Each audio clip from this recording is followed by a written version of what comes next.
जय हिंद, वंदे मातरम। आप सभी का स्वागत है सक्सेस वर्ल्ड एमसीक्यू चैनल पर। तो फ्रेंड्स, जैसे कि पिछले 7-8 दिनों से आपके सभी क्लास बंद थे, तो आज से आपके सभी क्लास पुनः ओपन हो चुके हैं। तो जैसे कि हम लोगों ने बिहार पुलिस कांस्टेबल एग्जाम के लिए एक न्यू बैच को स्टार्ट किए थे, जिसमें से हम लोग 100 प्रैक्टिस सेट को कवर करने वाले हैं। तो 3 प्रैक्टिस सेट आपका हो चुका है। अगर आपने नहीं देखा है तो प्लेलिस्ट बना दिया गया है और प्लेलिस्ट का लिंक आपको डिस्क्रिप्शन बॉक्स में मिल जाएगा, जाकर जरूर देखिए। तो आज आपका प्रैक्टिस सेट 4 चलेगा। जल्दी जल्दी से आप सभी लाइव में जुड़ जाइए। सभी को गुड इवनिंग, गुड इवनिंग। तो चलिए आज के सेशन को स्टार्ट करते हैं। तो फ्रेंड्स, आज के सेशन का पहला प्रश्न है, हरित क्रांति से किस भारतीय प्रधानमंत्री का नाम जोड़ा जाता है? आपको आंसर करने के लिए लाइव चैट का ऑप्शन दिया गया है। अगर किसी भी प्रश्न का आंसर पता है तो आप लोग लाइव चैट में अपना अपना आंसर जरूर करेंगे। तो देखिए, इस प्रश्न का सही जवाब जो ये बच्चे ऑप्शन ए को दिए हैं, बिल्कुल सही जवाब है। हरित क्रांति से स्वर्गीय लाल बहादुर शास्त्री प्रधानमंत्री का नाम जोड़ा जाता है। फर्स्ट ऑप्शन जो ये बच्चे दिए हैं, बिल्कुल सही जवाब है। दूसरा प्रश्न देखिए, कृषि भारत की आत्मा है, यह कथन किसने कहा था? चलिए, तो देखिए आपका टाइम खत्म हो चुका है। कृषि भारत की आत्मा है, यह कथन राष्ट्रपिता महात्मा गांधी द्वारा। ये जवाब जो ये बच्चे डी दिए हैं, बिल्कुल करेक्ट आंसर है। एक आदर्श एमीटर एवं एक आदर्श वोल्ट मीटर का प्रतिरोध क्रमशः क्या है? सोच समझकर आंसर करना है। बिल्कुल टॉप लेवल के प्रश्न रखे गए हैं। तो देखिए, एक आदर्श एमीटर एवं एक आदर्श वोल्ट मीटर का जो प्रतिरोध होता है, ये शून्य एवं अनंत होता है। यानी कि एक आदर्श एमीटर का प्रतिरोध पूछे तो शून्य होता है, और एक आदर्श वोल्ट मीटर का प्रतिरोध पूछे तो अनंत होता है। दोनों को ध्यान रखना है। एक माध्यम का अपवर्तनांक किस पर निर्भर करता है? मोस्ट इम्पॉर्टेंट प्रश्न है। चलिए आंसर बताएंगे। और फ्रेंड्स, इस क्लास के बाद ठीक रात 9 बजे बिहार पुलिस कांस्टेबल एग्जाम के लिए लूसेंट बुक से प्रैक्टिस सेट स्टार्ट होने वाला है, जिसमें से 4 प्रैक्टिस सेट आपका हो चुका है। आज आपका 5वां प्रैक्टिस सेट होगा, तो उस क्लास को भी डेली अटेंड कीजिए। तो देखिए, एक माध्यम का अपवर्तनांक जो है, यह माध्यम की प्रकृति, प्रयुक्त प्रकाश की तरंगदैर्घ्य, ताप, परिवेश के माध्यम की प्रकृति, इन सभी पर निर्भर करती है। तो ऑप्शन में देखिए तापक्रम दिया गया है, तरंगदैर्घ्य दिया गया है, माध्यम की प्रकृति भौतिक अवस्था है। तो ऑल ऑफ दिस यानी कि डी ऑप्शन जो है बिल्कुल सही जवाब है। मानव शरीर में सबसे बड़ी ग्रंथि कौन सी है? सोच समझ कर आंसर करना है। तो देखिए, इस प्रश्न का सही जवाब जो ये बच्चे ऑप्शन ए दिए हैं, बिल्कुल सही जवाब है लीवर। यानी कि यकृत जो है, ये मानव शरीर की सबसे बड़ी ग्रंथि है। लेकिन अगर आपसे पूछे कि मानव शरीर का सबसे बड़ा अंग क्या होता है, तो त्वचा जो है मानव शरीर का सबसे बड़ा अंग कहलाता है। नेक्स्ट क्वेश्चन, सर्वाधिक हरा शैवाल रहता है। चलिए आंसर करते जाएंगे। देखिए, इस प्रश्न के जो ऑप्शन है, ये गलत टाइप हो गया है। इसका राइट आंसर बता देते हैं। तो देखिए, शैवाल जो है सामान्यतः नम स्थानों पर पाए जाते हैं। कुछ शैवाल पानी की सतह पर तैरते रहते हैं, और अधिकांश शैवाल जो होते हैं गहरे समुद्रों में पाए जाते हैं। तो देखिए, अगर ऑप्शन में गहरे समुद्र दिया गया है तो करेक्ट आंसर होगा। तो अधिकांश शैवाल जो होते हैं गहरे समुद्रों में पाए जाते हैं। संविधान के किस अनुच्छेद में अल्पसंख्यकों के हितों का संरक्षण प्राप्त है? और देखिए, आप लोगों को प्रत्येक प्रश्न का आंसर करना है और लाइव चैट में अपना अपना आंसर जरूर लिखना है, क्योंकि आंसर अगर आप लिखेंगे तो ही आपको प्रश्न ज़्यादा दिन तक याद रहने वाला है। तो संविधान के किस आर्टिकल में अल्पसंख्यकों के हितों का संरक्षण है? तो आर्टिकल 29(1) में सी ऑप्शन जो ये बच्चे दिए हैं सही जवाब है। दक्कन के निम्नलिखित में से किस रियासत से चांद बीबी संबंधित थी?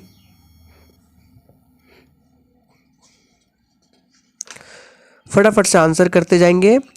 तो देखिए, इस प्रश्न का सही जवाब क्या होगा? चांद बीबी का जो संबंध है दक्कन के अहमदनगर से है। तो इसका सही जवाब सी ऑप्शन है, अहमदनगर।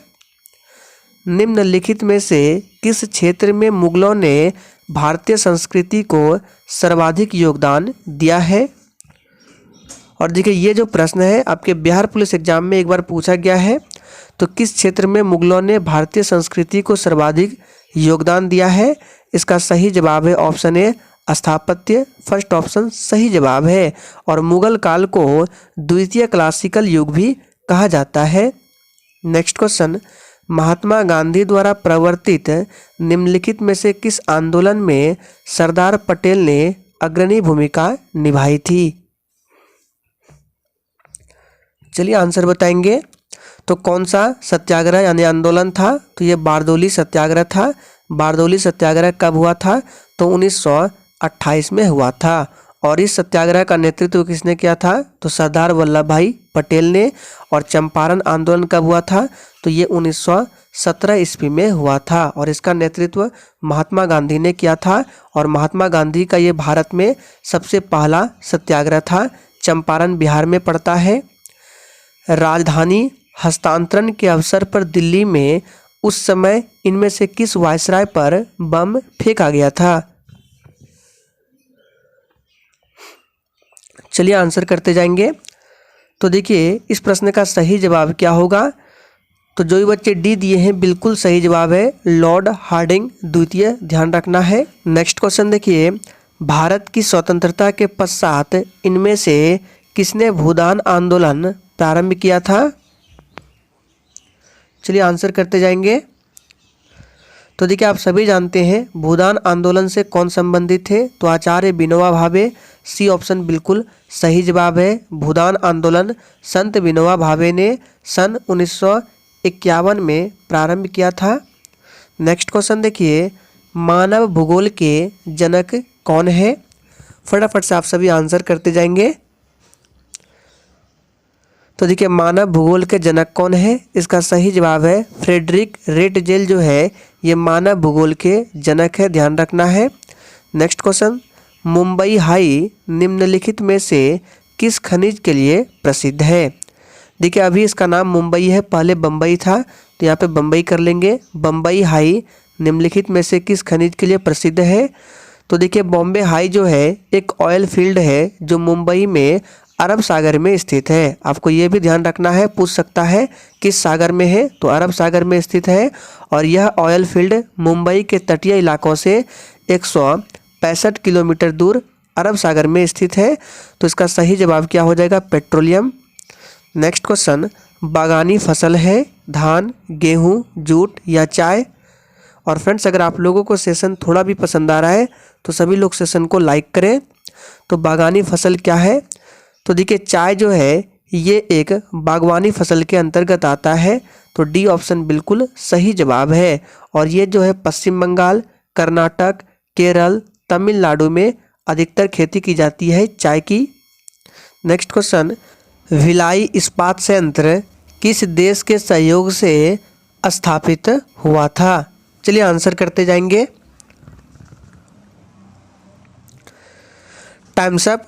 तो देखिए भिलाई इस्पात संयंत्र की स्थापना जो है ये 1955 में सोवियत संघ के सहयोग से किया गया था। और ये भिलाई इस्पात संयंत्र किस राज्य में है? तो ये भारत के छत्तीसगढ़ राज्य में स्थित है। तो इसका सही जवाब हो जाएगा ऑप्शन डी, सोवियत संघ। नेक्स्ट क्वेश्चन, भारतीय अर्थव्यवस्था के द्वितीय क्षेत्र में किसे शामिल नहीं किया गया है? चलिए आंसर करते जाएंगे। तो देखिए इस प्रश्न का सही जवाब जो भी बच्चे डी दिए हैं बिल्कुल सही जवाब है। खनन तथा उत्खनन से संबंधित गतिविधियां जो है प्राथमिक क्षेत्र के अंतर्गत आती है। नेक्स्ट क्वेश्चन, निम्नलिखित में से किसे राष्ट्रीय आय कहा जाता है? फटाफट से आंसर करते जाएंगे। देखिए राष्ट्रीय आय का अर्थ होता है किसी देश के सामान्य निवासियों द्वारा प्रदान की गई साधन सेवाओं के बदले से प्राप्त आय के जोड़ से होता है। तो राष्ट्रीय आय किसे कहा जाता है?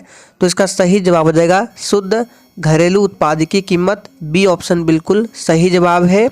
अंडमान निकोबार द्वीप समूह के किस द्वीप का नाम नेता सुभाष चंद्र बोस द्वीप रखा गया है? फटाफट से आंसर करते जाएंगे। और फ्रेंड्स, सेशन के एंड में आप लोग अपना अपना स्कोर जरूर देंगे कि आप लोगों ने कितने प्रश्नों के सही सही जवाब दिए हैं। तो देखिए, अंडमान निकोबार द्वीप समूह के 3 द्वीपों का नाम बदला गया है, जिसमें रॉस द्वीप का नाम बदलकर नेताजी सुभाष चंद्र बोस द्वीप रखा गया है। दूसरा द्वीप है, आपको याद रखना है, नील द्वीप, जिसका नाम बदलकर शहीद द्वीप किया गया है। और तीसरा है हैवलॉक द्वीप, जिसका नाम बदलकर किया गया है स्वराज द्वीप। तो इसका सही जवाब है रॉस द्वीप। वंदे भारत एक्सप्रेस दिल्ली को किस शहर से जोड़ती है? चलिए, तो देखिए, वंदे भारत एक्सप्रेस जो है ये दिल्ली को वाराणसी से जोड़ती है। 20 प्रश्न का बिल्कुल सही जवाब है। गुरु घासीदास राष्ट्रीय उद्यान किस राज्य के निम्न में से किस जिले में स्थित है? देखिए, ये जो प्रश्न है गुरु घासीदास राष्ट्रीय उद्यान, सबसे पहले आपको लाइव चैट में राज्य बताना है किस राज्य में है और उस राज्य के किस जिले में स्थित है। तो देखिए, गुरु घासीदास राष्ट्रीय उद्यान जो है ये छत्तीसगढ़ में स्थित है। और किस जिले में? तो छत्तीसगढ़ के कोरिया जिले में स्थित है। बी ऑप्शन बिल्कुल सही जवाब है। निम्नलिखित में से किस जलप्रपात को भारत का नियाग्रा प्रपात कहा जाता है? बिल्कुल टॉप लेवल के प्रश्न है। चलिए आंसर बताएंगे। तो देखिए, इस प्रश्न का सही जवाब हो जाएगा सी ऑप्शन, चित्रकोट जलप्रपात। यहाँ पे देखिए इस तरह से होगा, कूट लिखा गया है। तो चित्रकोट जलप्रपात को भारत का नियाग्रा प्रपात कहा गया है, ध्यान रखना है। नेक्स्ट क्वेश्चन देखिए, प्रार्थना समाज के संस्थापक कौन थे? चलिए, आपका टाइम समाप्त होता है। तो देखिए, प्रार्थना समाज के संस्थापक कौन थे? इसका सही जवाब है आत्माराम पांडुरंग। सी ऑप्शन बिल्कुल सही जवाब है। इसकी स्थापना 1867 ईस्वी में बम्बई में की गई थी। बिहार का सबसे पुराना कृषि विश्वविद्यालय कौन सा है? चलिए आंसर करेंगे। तो देखिए, बिहार का सबसे पुराना कृषि विश्वविद्यालय समस्तीपुर पूसा में है। सही जवाब है समस्तीपुर। ब्रिटिश सम्राट के अधीन नियुक्त भारत का प्रथम वायसराय कौन था? चलिए, आपका टाइम खत्म होता है। तो 25 नंबर प्रश्न का राइट आंसर क्या हो जाएगा? डी हो जाएगा, लॉर्ड कैनिंग। नेक्स्ट क्वेश्चन देखिए, पुस्तक माई एक्सपेरिमेंट विथ ट्रूथ के लेखक कौन थे? ये भी प्रश्न आपके बिहार पुलिस के एग्जाम में पूछा गया है। तो देखिए, पुस्तक माई एक्सपेरिमेंट विथ ट्रूथ के लेखक महात्मा गांधी है। सही जवाब है MK गांधी, ध्यान रखना है। नेक्स्ट क्वेश्चन, विश्व का सबसे गहरा महासागर कौन सा है? चलिए, तो देखिए, प्रशांत महासागर जो है ये विश्व का सबसे बड़ा एवं गहरा महासागर है। तो सही जवाब जो ये बच्चे ए दिए हैं बिल्कुल सही जवाब है। और विश्व का सबसे गहरा गर्त जो है मेरियाना गर्त, आप लोगों ने सुना होगा। मेरियाना गर्त ये भी प्रशांत महासागर में स्थित है। पृथ्वी के कुल क्षेत्र का लगभग कितने प्रतिशत भाग जलमंडल में शामिल है? चलिए आंसर करेंगे। तो देखिए, संपूर्ण पृथ्वी का 3/4 भाग जो है इस पर जलमंडल का विस्तार है, लगभग 71% होता है। तो ऑप्शन में 71% नहीं दिया गया है, याद रखना है। पिछोला झील कहाँ पर स्थित है? चलिए, तो देखिए, पिछोला झील जो है ये राजस्थान के उदयपुर जिले में स्थित है। तो सी ऑप्शन सही जवाब है। राज्य कौन सा? तो राजस्थान। पटना में बहावी आंदोलन के मुख्य नेता कौन थे? चलिए आंसर बताएंगे। तो देखिए, इसका सही जवाब हो जाएगा विलायत अली एवं इनायत अली। फर्स्ट ऑप्शन बिल्कुल सही जवाब है। मान्यता अनुसार महाभारत की लड़ाई कुरुक्षेत्र में कितने दिनों तक लड़ी गई थी? बहुत ही सिंपल प्रश्न है। तो देखिए इस प्रश्न का सही जवाब आप सभी बिल्कुल सही जवाब दिए हैं, 18 दिन। योग दर्शन के संस्थापक कौन थे? चलिए आंसर करेंगे। तो देखिए योग दर्शन के संस्थापक कौन थे, इसका सही जवाब है पतंजलि। जो भी बच्चे बी दिए हैं बिल्कुल सही जवाब है। एक पूछा जाता है सांख्य दर्शन। तो देखिए सांख्य दर्शन के संस्थापक कपिल थे, ध्यान रखना है। नेक्स्ट क्वेश्चन, बिहार का प्राचीन नाम क्या था? बहुत ही शानदार प्रश्न है। बिहार का प्राचीन नाम क्या था? तो इस प्रश्न का सही जवाब है वज्जी। जो है ये बिहार का प्राचीन नाम था। वज्जी इस तरह से लिखा जाता है, टाइपिंग एरर है।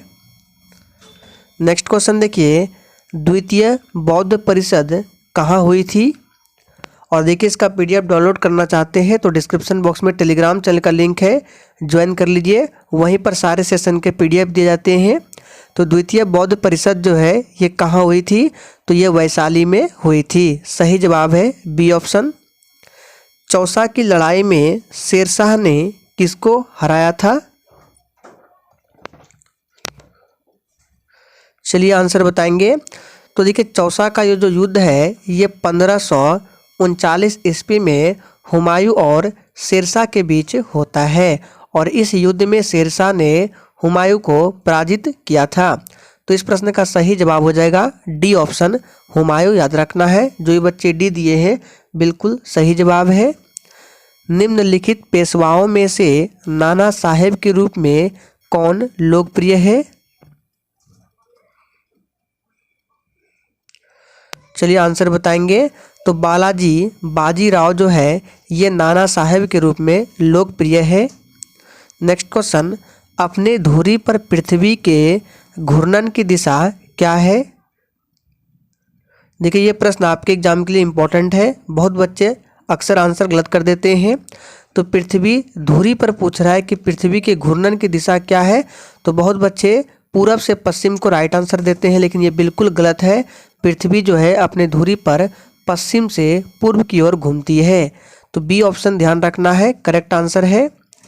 नेक्स्ट क्वेश्चन देखिए, निम्नलिखित राज्यों में से किसकी सबसे कम जनसंख्या है?